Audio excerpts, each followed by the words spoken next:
nice morning, hip hop community. It's your boy Dr. Aten again, and I know everybody's heard about acids and alkaline acid.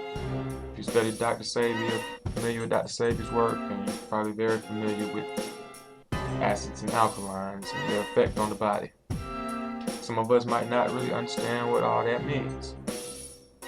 So I want to put it in a very simple form, simplified, digestible form for everybody to understand.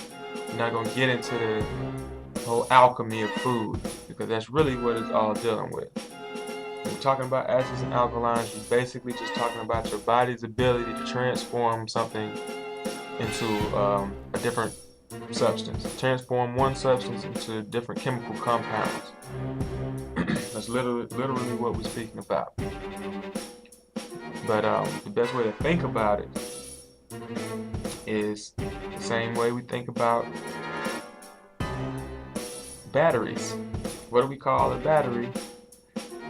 Most batteries are alkaline batteries. What do alkaline batteries do? Alkaline batteries produce energy, right? What happens when the battery goes bad and it's ran out of energy, or the energy has been used up? So we think, what does it do?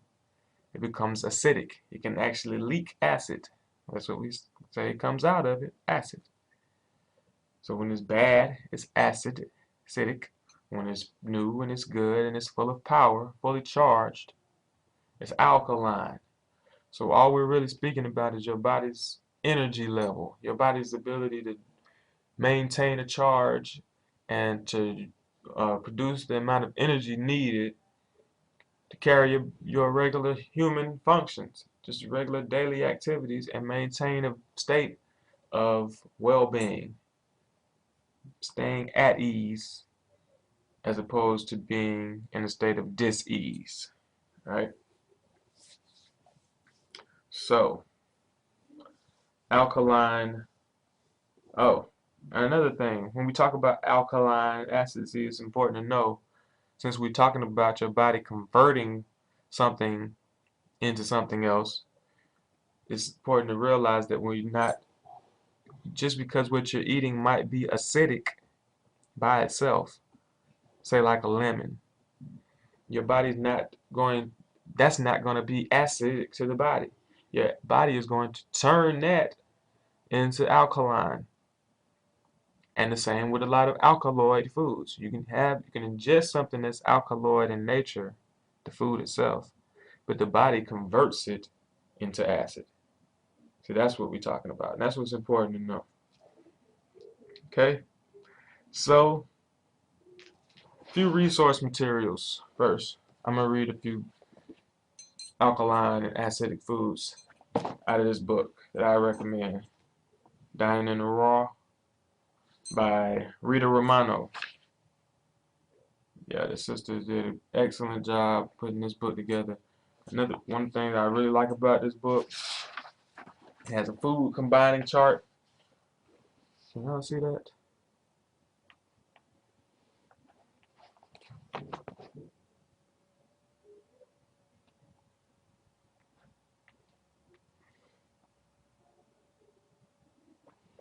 You can't just mix any foods together. It's a lot of that's why we get a lot of acid indigestion, heartburn, all that stuff is caused by improper mixing of foods. It's also detailed information on sprouting in here, which is very important to know.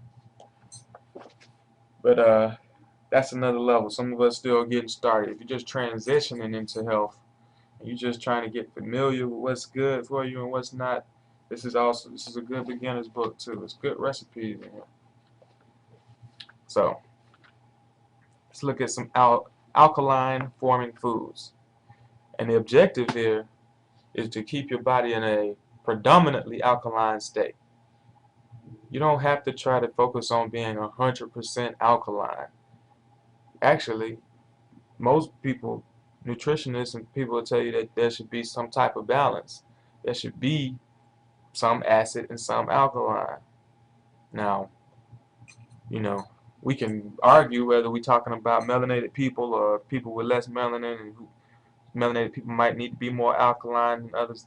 That might be true, because I do believe that non-melanated people do have a tendency to eat or have the capacity to eat foods that don't agree with the Nubians and melanated people, like dairy, for instance. It's very, I don't know, no, I don't know very, I know very few black people who can deal with dairy with without it affecting them in some kind of way, whether they're aware of it or not. I'm having my breakfast too. Berry smoothie. I don't know what kind of berries in it. The goddess hooked that up.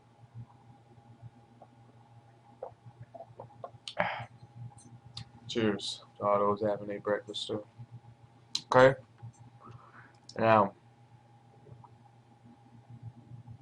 so good 80 to 20% ratio is what's recommended by some. Of course, if you could achieve more, that would be better, I would think. But I think it's important to just focus on being predominantly alkaline right now. So, what are alkaline forming foods? Mostly, most raw vegetables, most ripe raw fruits, especially melons, all kinds of raw milk. And if you don't know how to make live milk, it's very simple and it's very good. Almond milk, live almond milk is delicious, quick, easy, and you made it yourself. You don't got to go buy no milk. And it's raw, it's live. I highly recommend it. Sun-dried olives, lima beans, avocados, sprouted whole grains, sprouted legumes or beans, uh, soak the sprouted nuts, especially different type of nuts. They named all, hazelnuts, Brazil nuts, pignola nuts, almonds.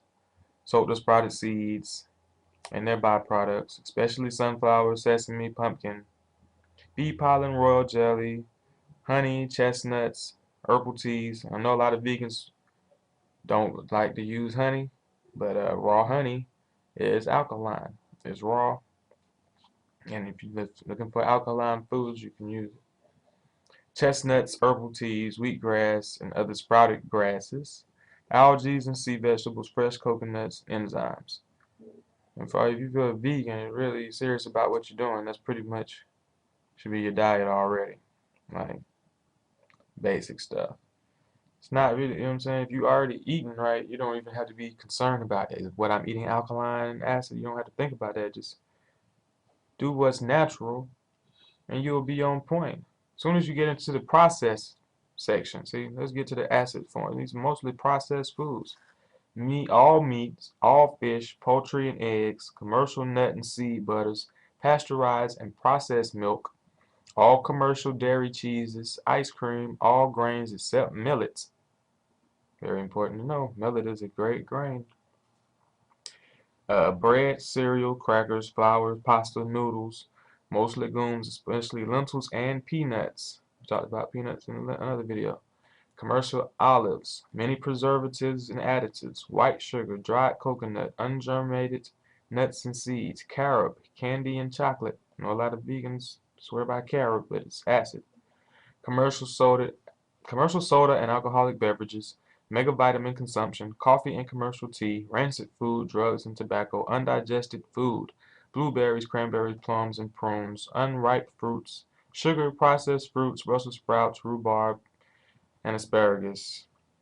All chemically processed and pickled foods, all sugar-containing foods, commercial vinegars and dressings. I said I wasn't going to read them all, but I did anyway. So there you go. Pretty much everything that's being processed is acid, and everything that's grown naturally is alkaline. Well, except blueberries, cranberries, plums, prunes. See? Um,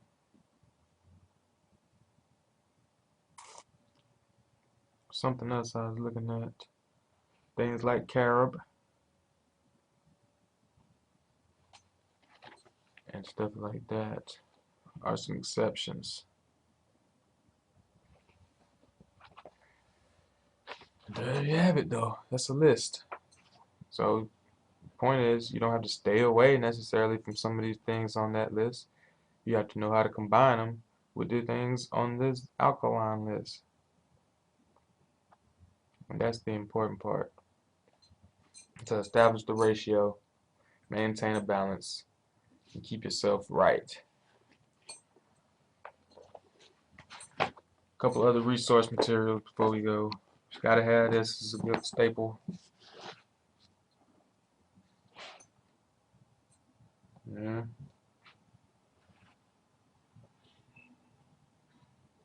Very good book to have. As far as herbs and vitamins and treatments are concerned, people don't, you don't, I don't, this is like my Bible for that, for vitamins and herbs, like great resource material.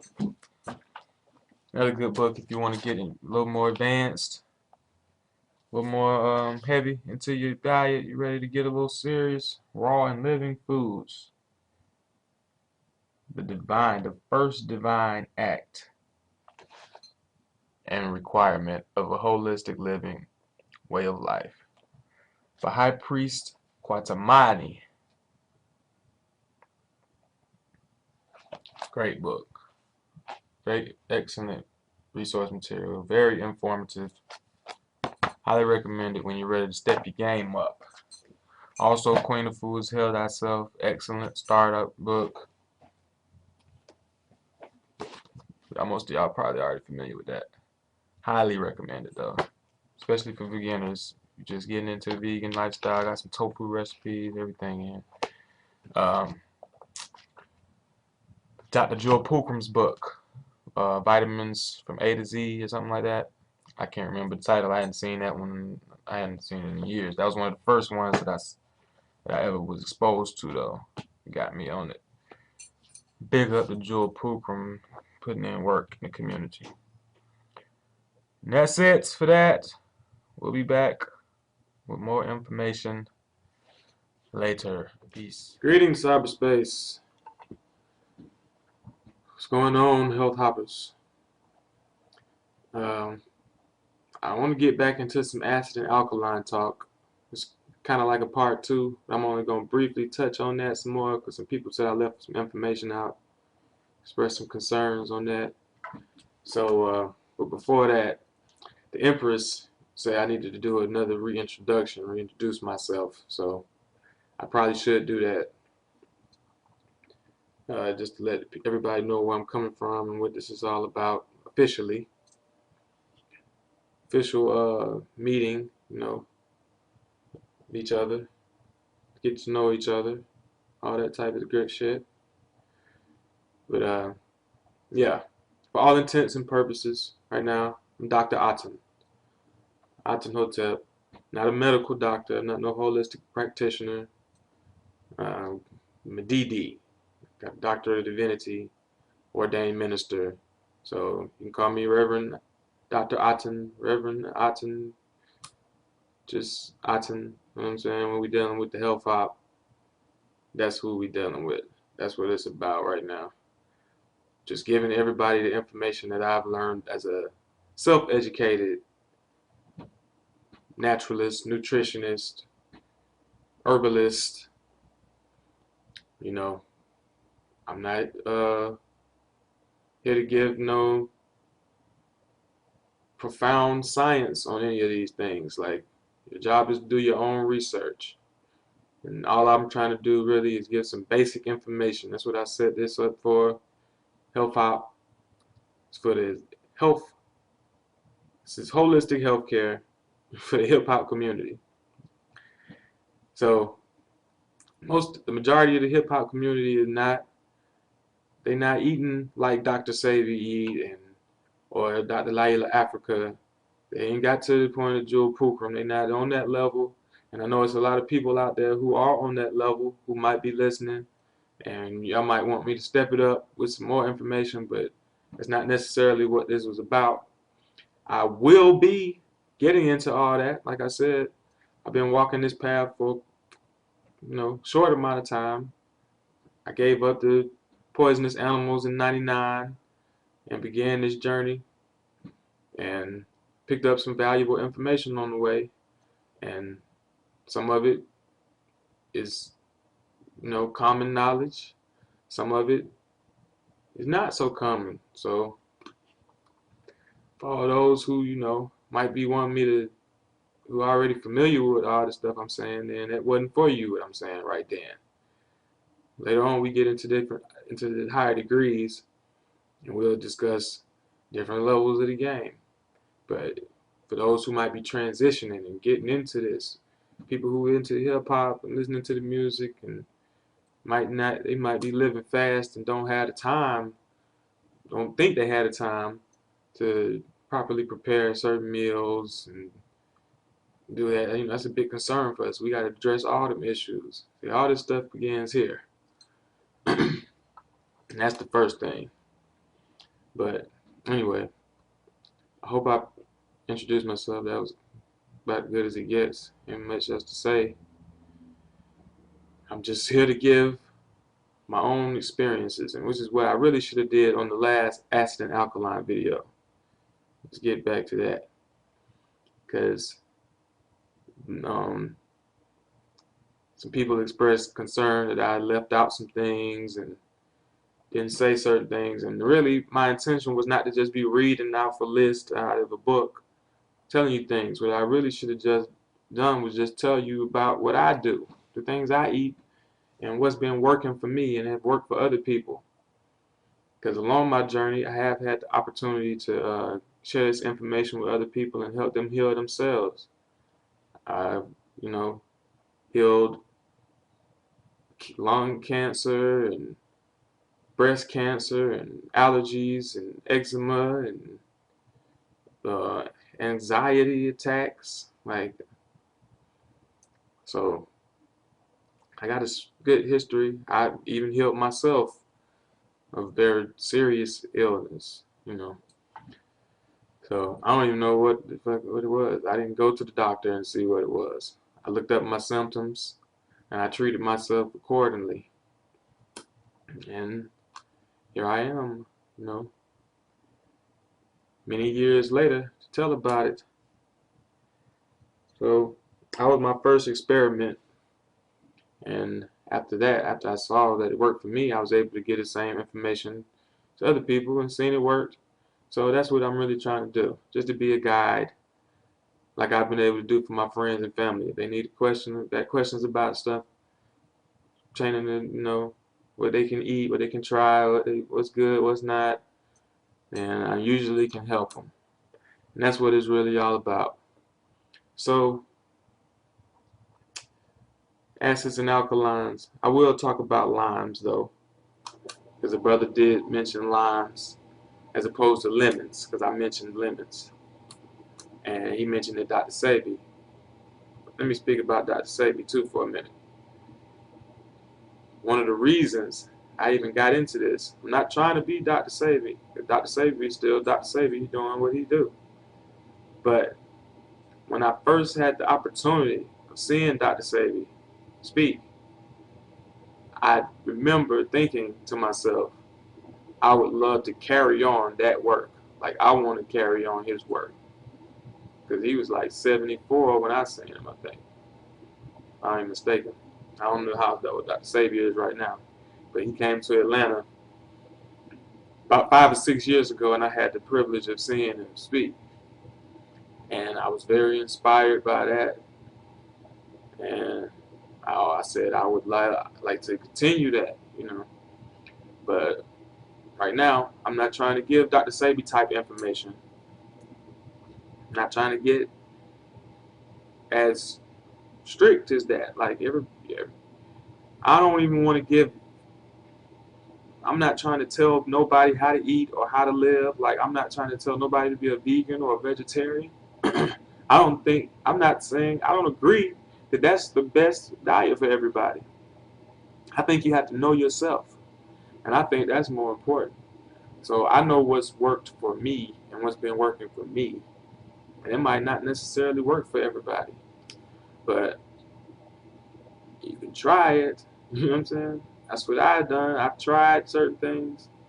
And as a scientist, I've watched these things work in a certain amount of people and enough amount of people to be able to say, okay, this should be able to work across the board, certain simple things. So Dr. Sebi was one of the reasons why I got on this, began this whole journey. Like as far as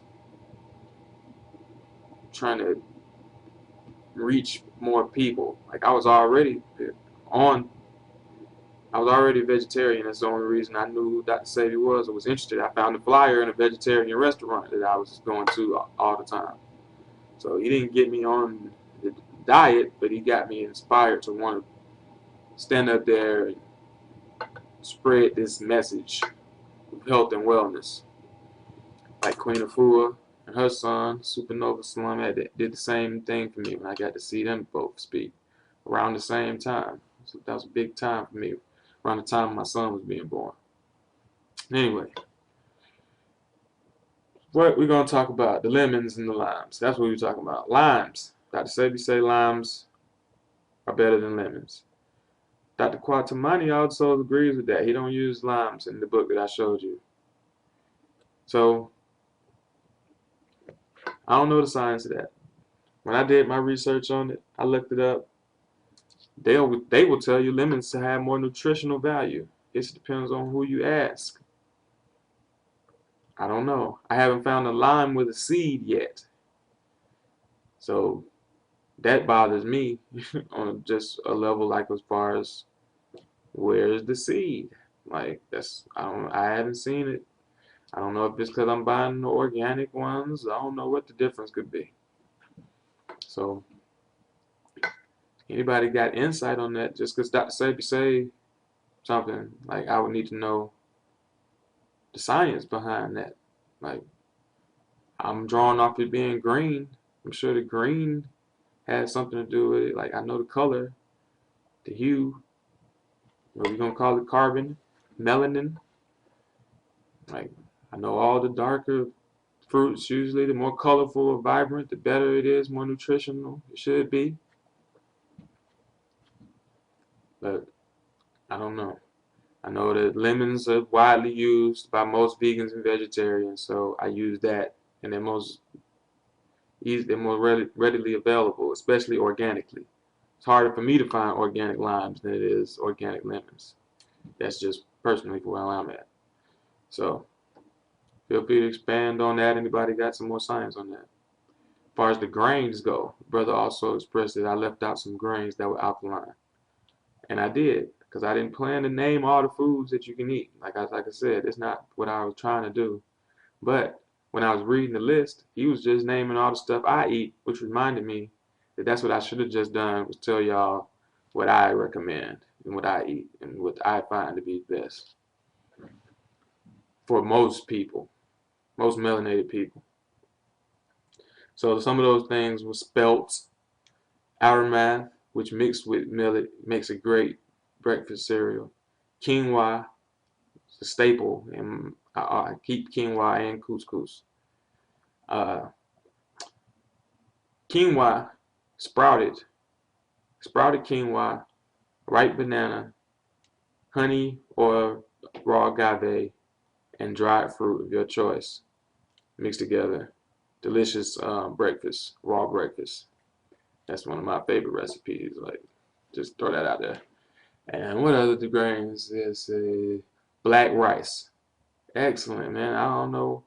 I slept on black rice for a long time, but I ran across it at my health food store, and I tried it, and I love that black rice.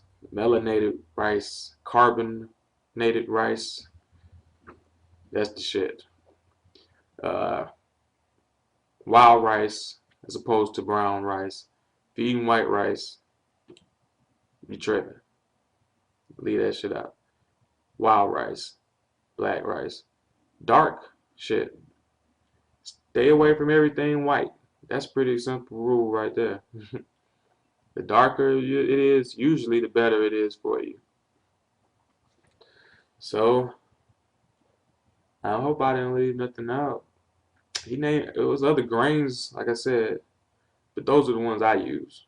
I ain't gonna name no more. Let me see if I left anything out that I use, that I like.